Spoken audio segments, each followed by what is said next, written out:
ঘরের মাঠে ওয়েস্ট ইন্ডিজের বিপক্ষে 3 ম্যাচের ওয়ানডে সিরিজে 2-1 ব্যবধানে জিতে সিরিজ নিশ্চিত করেছে বাংলাদেশ। শেষ ওয়ানডে ম্যাচে পাহাড়সম রান করে 179 রানের বিশাল ব্যবধানে জিতেছে মেহেদী মিরাজের দল। এবার টি-20 সিরিজে মুখোমুখি দু দল। আসন্ন টি-20 সিরিজে প্রথম 2 ম্যাচের জন্য দল ঘোষণা করেছে বাংলাদেশ ক্রিকেট বোর্ড, যেখানে চোট কাটিয়ে ফিরেছেন লিটন দাস, বাদ পড়েছেন সাইফুদ্দিন ও সৌম্য সরকার। আফগানিস্তানকে হোয়াইট করার সিরিজটির দলে ডাক পেয়েছিলেন সৌম্য সরকার, তবে ভিসা জটিলতার কারণে যেতে পারেননি তিনি। ওয়েস্ট ইন্ডিজের বিপক্ষে টি-20 দলেও রাখা হয়নি তাকে।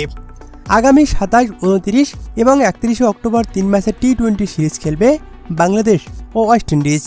সবকটি ম্যাচই হবে চট্টগ্রামের বীরশ্রেষ্ঠ মতিউর রহমান স্টেডিয়ামে।